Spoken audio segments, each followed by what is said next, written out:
E aí galera, beleza? Aqui é o professor Fernando e hoje vamos de quê? Vamos de história geral com o processo de unificação da Alemanha, logo depois da nossa vinheta.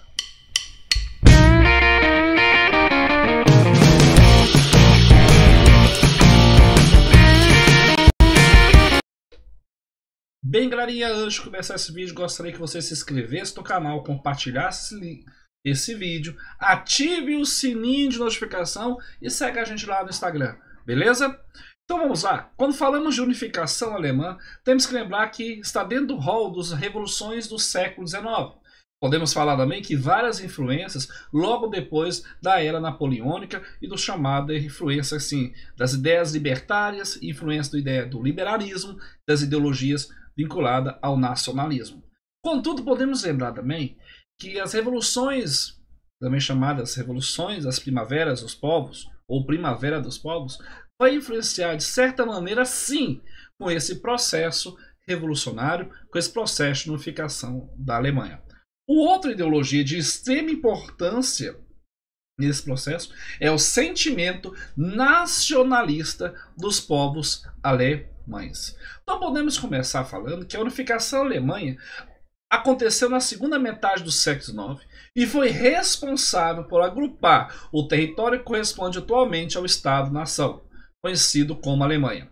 Esse processo foi conduzido pela Prússia, o reino mais industrializado da região, que sob a liderança de Guilherme I e de Otto von Bismarck, promoveu uma série de guerras para estabelecer a configuração política e territorial alemã. Empolguei, né? Empolguei. Então, segue o processo. No começo da segunda metade do século XIX, a região da atual Alemanha era formada por uma série de pequenos reinos e ducados, que estavam assim definidos desde o Congresso de Viena, e dos quais muitos estavam sob o domínio do Império Austríaco. Império Austro-Húngaro a partir de 1867. Não esqueça disso. Esses reinos possuíam a mesma base cultural, porém não eram unificados na forma de um Estado-nação.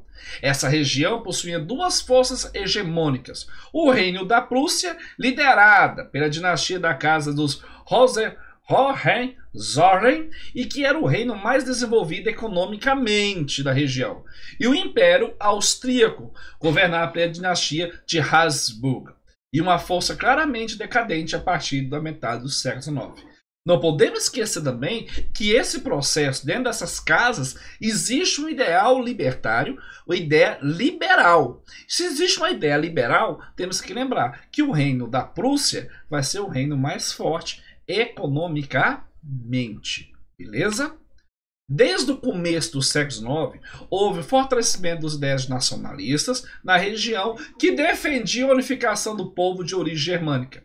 Durante as revoluções liberais de 48, movimentos foram organizados em prol desse ideal. No entanto, fracassaram em alcançar esse objetivo. E como os vimos anteriormente, fracassou, mas a fagulha, a ideia, o princípio estava ali presente. O governo então prussiano realizou inicialmente um amplo acordo de cooperação econômica entre os vários estados germânicos, onde chamado de Zollverein, uma liga, né, uma cooperação. Essa política de cooperação econômica foi marcada por isolamento de quem? Isolamento do Império Austríaco. Então tem um papel importante o Zollverein, uma liga dueleira. E gradual fortalecimento das atividades comerciais e da indústria dos demais governos alemães. Nesse contexto, então, a Prússia reunia condições para firmar a oposição contra a hegemonia austríaca. Então, observa-se, o reino da Prússia mais forte e rico, começando a se fortalecer mais ainda para bater de frente com o Império Austríaco. Contudo, no ano de 1861, a Prússia deu outro importante passo para a unificação, quando o Kaiser Guilherme I convidou então Otto von Bismarck para compor seu ministério. Otto von Bismarck, um grande estrategista. Apesar de não ter vínculos com a burguesia industrial, que é a grande personagem que está por trás de todo o processo, esse político era favorável ao processo de unificação dos estados alemães. Dessa forma, Bismarck tomou medidas a fim de preparar os prussianos para uma vindoura série de conflitos militares que levariam à unificação. Entre esses conflitos, podemos afirmar que o primeiro grande conflito foi a chamada o quê? Guerra dos Ducados. Primeira dessas guerras que aconteceu contra quem? A Dinamarca, no norte, que exercia domínio político sobre os ducados germânicos Schleswig e Holstein. Nesse conflito, Bismarck buscou o apoio então militar dos austríacos em troca de compensações territoriais. Contudo, após vencer os dinamarqueses, o governo prussiano recusou propositalmente a ceder parte dos territórios conquistados.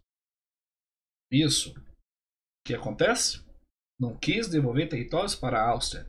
Dessa forma, uma nova luta vai ocorrer, tá? Pela unificação seria justificada. Então arruma-se uma desculpa para gerar um conflito, para poder gerar um outro conflito com um ideal unificatório. Com isso, no ano de 1866, o moderno exército prussiano invadiu e devastou territórios austríacos na Guerra das 7 Semanas. Por meio dessa significativa conquista, os prussianos exerceram papel central na chamada Confederação Germânica do Norte. Nesse momento, bastava aos alemães o quê? Conquistar os territórios do sul que se encontravam sob o controle do governo francês. Entretanto, faltava o quê? Uma justificativa, que vai surgir. Tá? Em 1870, uma revolução havia deixado vago o trono da Espanha. E nesse contexto, a liderança do governo hispânico foi oferecida com o príncipe Leopoldo Hohenzollern, parente do rei da Prússia. Temendo a ampliação e influência prussiana, o rei da França, que na época era Napoleão III, esse rapaz aí do lado, exigiu que o governo da Prússia descartasse a candidatura de Leopoldo. Em resposta a um pedido de Napoleão, foi enviado um telegrama ofensivo que havia sido adulterado pelo ministro Otto von Bismarck. Vamos contar a história.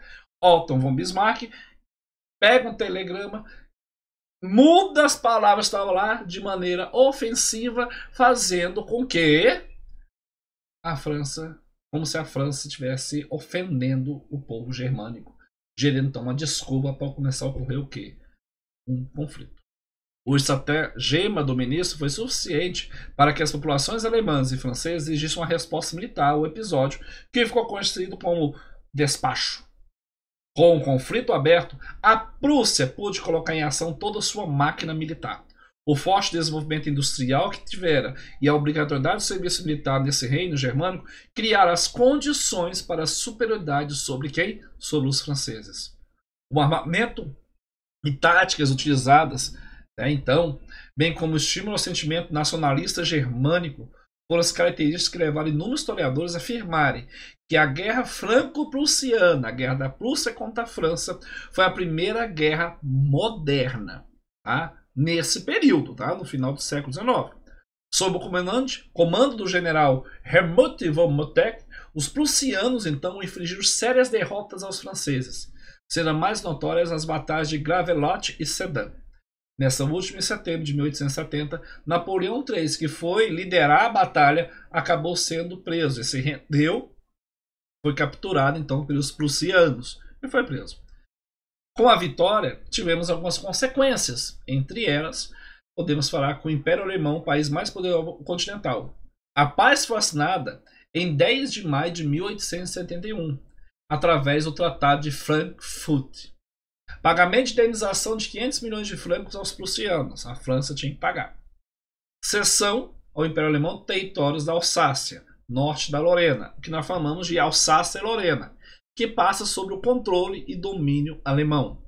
Ocupação por tropas alemãs em certas partes do território francês, enquanto a indenização não fosse paga. Reconhecimento de William I como imperador alemão. Diante disso, sabemos que esse sentimento de derrota vai motivar o povo francês e vai levar a ocasionar o conflito de 1914, que conhecemos como Primeira Guerra Mundial.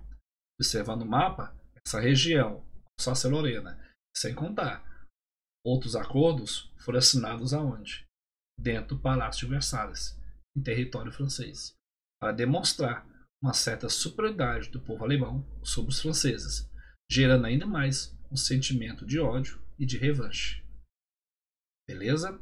aqui é o professor Fernando. Se você gostou do vídeo, dá o seu like, compartilhe e se inscreva-se. Na próxima aula, unificação italiana. Fui!